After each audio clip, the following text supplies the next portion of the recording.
दोस्तों, अभी हाल फिलहाल में हम देख रहे हैं कि रसिया और यूक्रेन के बीच बहुत ही खतरनाक और भयानक युद्ध शुरू हो चुका है और एक्सपर्ट्स का मानना है कि अब वर्ल्ड वॉर 3 भी शुरू हो सकती है। लेकिन आपके दिमाग में ये सवाल ज़रूर आया होगा कि आखिर ये युद्ध शुरू क्यों हुआ, रशिया और यूक्रेन की जंगों की हिस्ट्री क्या रही है, क्या इन दोनों देशों का रिलेशन पहले से ही जंगों और युद्ध भरा रहा है, आखिर ऐसा क्या हो गया था कि रसिया और यूक्रेन के बीच नफरत पैदा हो गई और अभी जो हाल फिलहाल में जंग शुरू हुई है उसकी क्या वजह थी, पूरी डिटेल्स में बताएंगे आज की इस वीडियो में। अगर आपको वीडियो पसंद आए तो लाइक ज़रूर कर देना और अगर आप इसी तरह की वीडियोस देखना चाहते हैं तो हमारे और आपके चैनल अनसुनी हिस्ट्री को ज़रूर से सब्सक्राइब कर लेना। दोस्तों, अगर हम रशिया की हिस्ट्री को उठाकर देखें तो हज़ारों साल पुरानी देखने को मिल जाएगी, लेकिन हम अभी के लिए हज़ारों साल पीछे न जाकर वर्ल्ड वॉर 1 और वर्ल्ड वॉर 2 के दौर से शुरू करते हैं। दोस्तों, उस दौर में हमारी दुनिया में कई बहुत बड़े बड़े साम्राज्य हुआ करते थे, जिसमें सबसे बड़ा साम्राज्य रशिया, जर्मनी, ऑस्ट्रिया हंगरी और उस्मानिया सल्तनत तो लगभग खत्म होने को ही था और एक बहुत बड़ा एम्पायर जो कि ब्रिटिश एम्पायर था।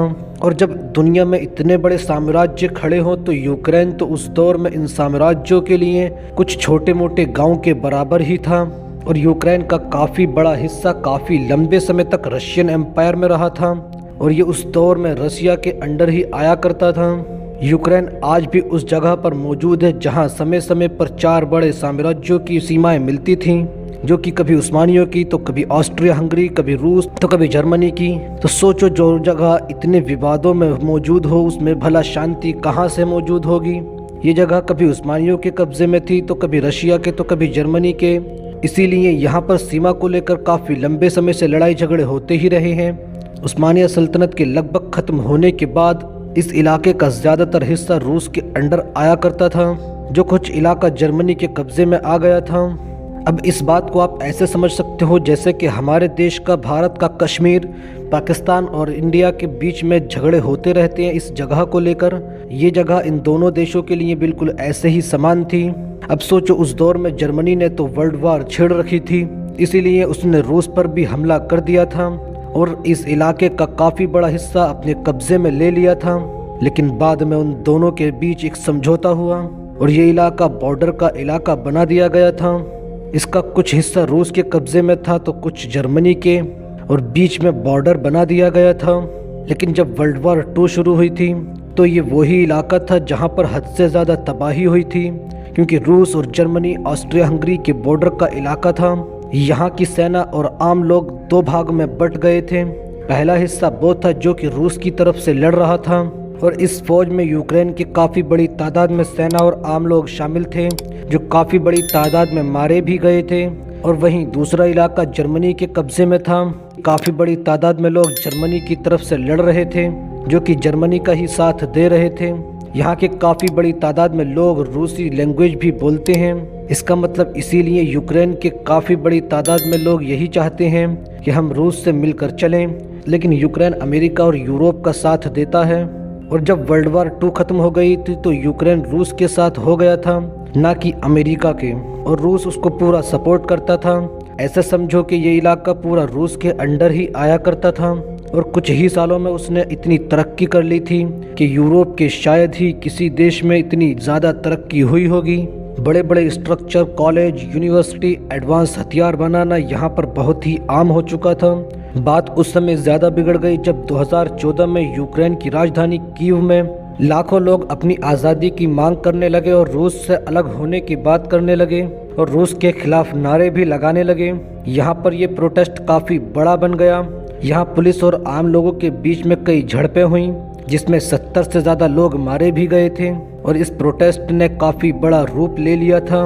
अब ऐसा तो नहीं था कि यहाँ पर रूस के सपोर्टर मौजूद ना हो, बल्कि यहाँ पर काफ़ी बड़ी तादाद में रूस के सपोर्टर आज भी मौजूद हैं और उनका पूरा ग्रुप है। उनको हर तरह की मदद रूस करता है, चाहे वो हथियार हो, पैसा हो या वो किसी भी तरीके की मदद हो।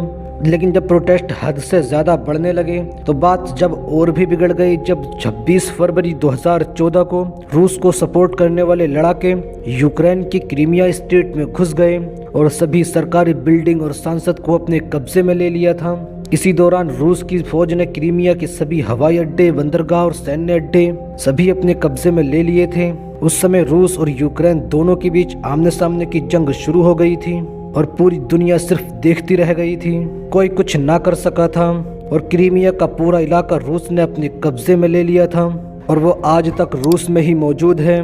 और अभी हम हाल फिलहाल की जंग की बात करें तो उसकी सबसे बड़ी वजह यही है, यूक्रेन के दो इलाके जो कि डोनेट्स्क और लुहांस्क, इन दोनों इलाकों में रूस के सपोर्टर काफ़ी बड़ी तादाद में रहते हैं और रूस उनको अपने में शामिल करना चाहता है। और बस यही वजह है कि ये जगह जंग का कारण बन गई।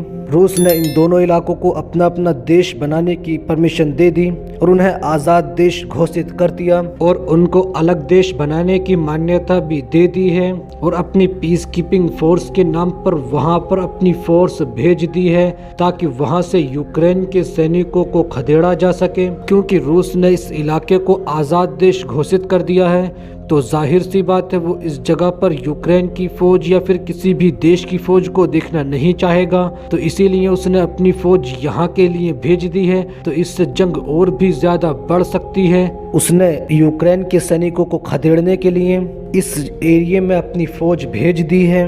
बस यही वजह है कि इतनी बड़ी जंग का कारण बनी और कई एक्सपर्ट्स का मानना है कि अगर यूक्रेन ने हथियार ना डाले इस जगह के लिए और इलाका रूस को ना दिया और यूरोप के देश यूक्रेन की तरफ से जंग में कूदे तो वर्ल्ड वॉर 3 छिड़ सकती है और हमारी ये दुनिया बहुत ही बड़ी तबाही देखेगी। जो वर्ल्ड वॉर 1 और वर्ल्ड वॉर 2 में हुई थी उससे भी कहीं ज़्यादा बड़ी तबाही, क्योंकि उस दौर में इतने एडवांस हथियार नहीं थे। लेकिन एक वजह और भी है, लेकिन अगर यूरोप उस इलाके को रूस के कब्जे में जाने दे और हाथ पे हाथ रखकर बैठा रहे तो रूस की एक आदत रही है, वो हर कुछ सालों के अंदर कुछ ना कुछ इलाके को अपने कब्जे में लेता रहता है। तो यूरोप को डर है कि रूस कहीं पूरे यूक्रेन को ही अपने कब्जे में ना ले ले। अब दोस्तों हमारे देश को इसमें किसकी तरफ से होना चाहिए और इस पर आपकी अपनी क्या राय है कमेंट बॉक्स में ज़रूर देना। दोस्तों ये वीडियो कैसी लगी हमें कमेंट करके ज़रूर बताना और अगर आप चाहते हैं हम किसी टॉपिक पर वीडियो बनाएं तो टॉपिक का नाम कमेंट बॉक्स में लिख देना, हम उस पर एक डिटेल वीडियो ज़रूर बनाएंगे।